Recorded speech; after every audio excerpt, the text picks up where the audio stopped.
Namaskar, my dear students.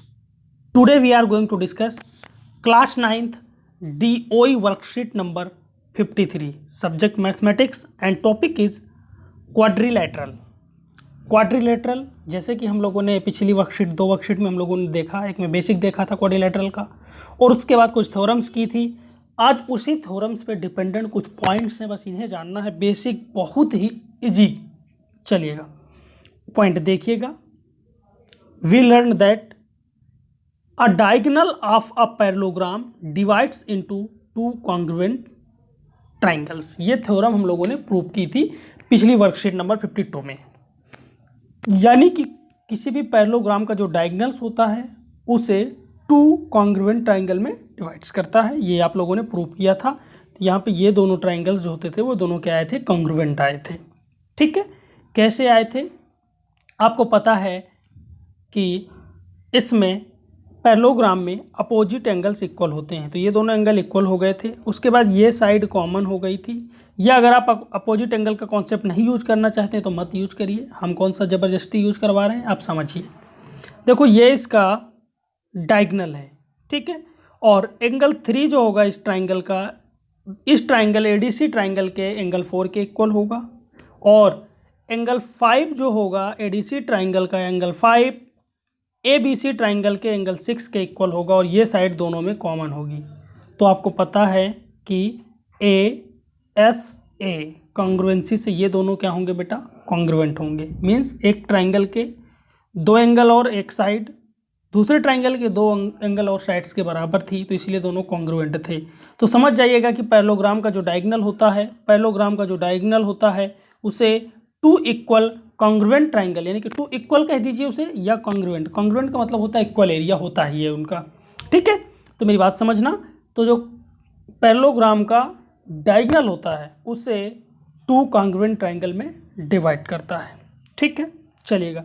In a parallelogram opposite sides are equal. किसी भी parallelogram में ना अपोजिट साइड्स क्या होती हैं, इक्वल होती हैं। जैसे यहाँ मैंने आपको बताया था कि AB इक्वल होगी CD के, ठीक है, ये दोनों अपोजिट साइड्स हैं। इसके बाद एक और देखिएगा, BC जो है इक्वल होगी AD के, तो BC इक्वल होगी हमारी AD के, यानी कि किसी भी पैरेललोग्राम में अपोजिट साइड्स इक्वल होती हैं। ठीक है, और अपोजिट एंगल भी क्या होते हैं बेटा, इक्वल होते हैं। ठीक है, यहाँ पे एंगल 2 इक्वल होगा एंगल 1 के, और एंगल A ये DAB या BAD से कह दीजिए, ये एंगल जो है इक्वल होगा हमारा BCD के।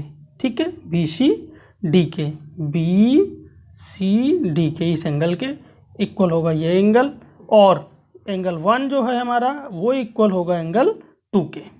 ठीक है, तो अपोजिट एंगल्स क्या होंगे बेटा, इक्वल होते हैं। इसके बाद कुछ पॉइंट्स हैं, इन्हें ध्यान रखिएगा, ये आपको थ्योरम या क्वेश्चंस को करने में मदद करेंगे आपकी। देखिएगा, पहला पॉइंट है यहाँ पे, क्या in a quadrilateral if opposite sides are equal then it is a parallelogram. यानी कि कोई भी जनरली क्वाड्रिलेटरल अगर हमें दे दिया गया और हमसे कहा गया कि इसकी अपोजिट साइड्स क्या हैं, इक्वल हैं, तो इसे हम तुरंत घोषित कर देंगे कि यह पैरेललोग्राम ही होगा, यह पैरेललोग्राम ही है। ठीक है, अच्छा, दूसरा एक पॉइंट और है, in a quadrilateral if opposite angles are equal then it is a parallelogram. Means अगर अपोजिट एंगल इक्वल आ गए, मीन्स एंगल 1 एंगल 2 के इक्वल हो जाए और एंगल 3 एंगल 4 के इक्वल हो जाए, मीन्स अपोजिट एंगल्स अगर इक्वल हो जाएं तब भी वो क्या होगा बेटा, पैरेललोग्राम होगा। ठीक है, अगर अपोजिट साइड्स इक्वल हैं तब भी वो क्या होगा, पैरेललोग्राम होगा। अपोजिट एंगल्स इक्वल हैं तब भी वो क्या होगा बेटा, पैरेललोग्राम होगा। यानी कि इस कंडीशन में भी इस कंडीशन में भी ये पैरेललोग्राम है और इस कंडीशन में भी यह एक पैरेललोग्राम है। ठीक है, यानी कि अपोजिट साइड्स इक्वल होंगी तब भी एक पैरेललोग्राम होगा, अपोजिट एंगल इक्वल होंगे तब भी ये एक पैरेललोग्राम होगा। चलिए यहाँ पे पहला क्वेश्चन देखिएगा, यहाँ पे एक हमें फिगर दिया गया है साइड में। ठीक है, ये लीजिएगा फिगर, देखते हैं। फिर कह रहा है कि if in the blanks with correct answer, fill in the blanks with correct answer, EFGH is a parallelogram. एक फिगर दिया गया है साइड में, EFGH कह रहा है कि ये पैरेललोग्राम है। तो देखिएगा, अगर ये पैरेललोग्राम है तो FG इसका एक डायगोनल है, FG इसका एक डायगोनल है। अगर ये इसका एक डायगोनल है तो इसको टू इक्वल ट्राइंगल में डिवाइड करेगा, टू कॉन्ग्रुएंट ट्राइंगल में डिवाइड करेगा। यानी कि ट्राइंगल कौन सा दिया गया, ट्राइंगल EFG, EFH, तो ये किसके इक्वल होगा बेटा, ये इक्वल होगा हमारा FG, कौन सा है ट्राइंगल EFH। तो अब हमसे कह रहा है कि कौन सी यहाँ पे कॉन्ग्रुएंसी लगेगी। तो देखिएगा यहाँ पे एक बात तो कंफर्म है कि जो एंगल E है वो एंगल G के इक्वल है, तो यहाँ पे एंगल हम G लेंगे, ट्राइंगल G लेंगे, ठीक है। और उसके बाद जो H है, ठीक है, यानी कि E हो गया और इसके बाद F, देखो जो F होगा एंगल वो इसके इक्वल होगा, तो यहाँ पे H लेंगे, H, और उसके बाद कौन सा बचा, F, ठीक है, ये हो गया। यानी कि ट्राइंगल EFH जो होगा वो कॉन्ग्रुएंट होगा ट्राइंगल GHF के, ठीक है। यानी कि ये एंगल जो है हमारा इसके बराबर हो जाएगा। यानी कि जो एंगल हमारा GHF होगा वो इक्वल होगा EFH के, ठीक है। और उसके बाद ये वाला एंगल अपने आप इसके इक्वल हो जाएगा, ठीक है। तो ये हो जाएगा। इसके बाद EF इज इक्वल टू, देखो कह रहा है क्वेश्चन क्या कह रहा है, EF किसके इक्वल होगा बेटा, EF इक्वल होगा HG के। ये तो छोटी छोटी बातें हैं, आप तो खुद ही जानते हो, इतने बुद्धिमान हो खुद ही, GH, ठीक है। इसके बाद FG, ठीक है, FG किसके बराबर होगा बेटा, EH के, EH, अपोजिट साइड्स इक्वल होती हैं। एंगल HEF, HGH के बराबर होगा, एंगल HGH के बराबर होगा। एंगल EHG, एंगल बराबर होगा HFG, इसके बराबर होगा ये एंगल, ठीक है। यानी कि कहने का मतलब ये है, वो कह रहा है कि एंगल, ये इसकी बात कर रहे हैं,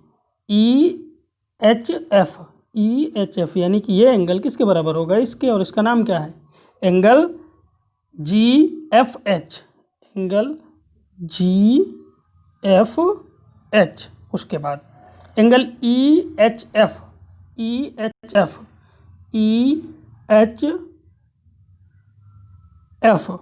सेम तो था, अच्छा G था, EHG, सॉरी पहले वाले में तो गड़बड़ हो गया, पहले वाला गड़बड़ हो गया इससे पहले, ठीक है। इसकी बात कर रहा था, एंगल टोटल कह रहा है, क्या कह रहा है एंगल, ये एंगल की बात कर रहा था ना, ये और ये, इस एंगल की बात कर रहा है EFG, यानी कि इस एंगल की बात कर रहा, तो ये किसके बराबर होगा, ये बराबर होगा हमारा EFG के, किसके, एंगल EFG, ठीक है। और उसके बाद एंगल HEF हो चुका है, एंगल EHF, ठीक है, EHF देख लो, EHF, ये इस एंगल के बराबर, तो ये एंगल इसके बराबर होगा, यानी कि HFG ना, किसके, एंगल HFG। उसके बाद देखो एंगल GHF, अब देखो दूसरा, अगला लास्ट वाला देखते हैं क्या है, एंगल GHF,